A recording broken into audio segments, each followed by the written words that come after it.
తల్లులు పిల్లల్ని కనలేకపోతున్నారు కదా. ఈ మధ్య కాలంలో ధనవంతులైనటువంటి మహిళలు తమ అందం పోతుందనినో, లేకపోతే ఆ నొప్పులన్నీ మేమెందుకు భరించాలనినో, చివరికి తమ అండ తమ దగ్గర ఉన్నటువంటి అండం నుంచి మగవాళ్ళకి సంబంధించినటువంటి వీర్యం నుంచి కలిపేసేసి ఎగ్గు ఇవి కలిపేసేసి ఫలదీకరణం చేసి వేరే వాళ్ళ గర్భంలో బిడ్డల్ని అనే కాన్సెప్ట్ వచ్చింది కదా.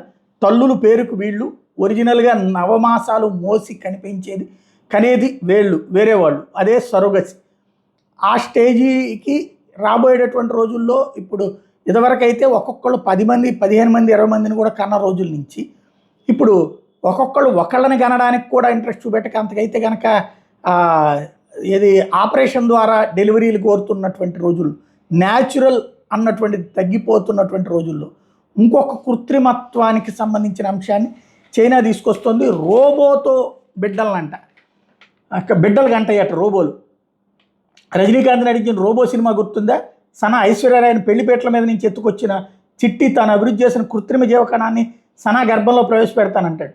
మనిషికి యంత్రానికి పుట్టిన తొలి బిడ్డకి జన్మనిద్దామని సనాకి చెప్తాడు. ఎన్నాళ్ళు సినిమాకి పరిమితమైన ఈ మాటను కృత్రిమ మీద నిజం చేయబోతోంది. అవును, మనిషికి రోబోకు పుట్టిన సంతానాన్ని చూసే రోజులు రాబోతున్నాయి. చిట్టి చెప్పినట్టు కాదు కానీ గర్భం దాల్చిన 9 మాసాలు బిడ్డను మోసి జన్మనిచ్చే హ్యూమనాయిడ్ రోబోలు చైనా శాస్త్రవేత్తలు తయారు చేస్తున్నారట. రోబోలకు అమ్మతనాన్ని ఇచ్చేలా సింగపూర్లోని వాన్యాంగ్ టెక్నాలజికల్ విశ్వవిద్యాలయానికి చెందిన డాక్టర్ జాంగ్ కీఫెంగ్ నేతృత్వంలో బృందం ప్రపంచంలోనే తొలిసారిగా ప్రెగ్నెన్సీ రోబోను అభివృద్ధి చేస్తుందట. చైనా మీడియా కథనాల ప్రకారం ప్రస్తుతం అందుబాటులో ఉన్న ఇంక్యుబేటర్లకు ప్రెగ్నెన్సీ రోబోలకు ఏమాత్రం సంబంధం లేదు. సాంకేతిక పరిజ్ఞానం సాయంతో కృత్రిమంగా అభివృద్ధి చేసిన గర్భసంచి ఈ ప్రెగ్నెన్సీ రోబోల్లో ఉంటుంది.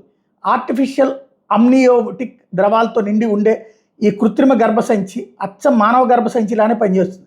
నిజ జీవితంలో గర్భధారణ నుంచి ప్రసవం వరకు జరిగే ప్రక్రియ అంతా ప్రెగ్నెన్సీ రోబో గర్భంలో అలాగే జరుగుతుంది.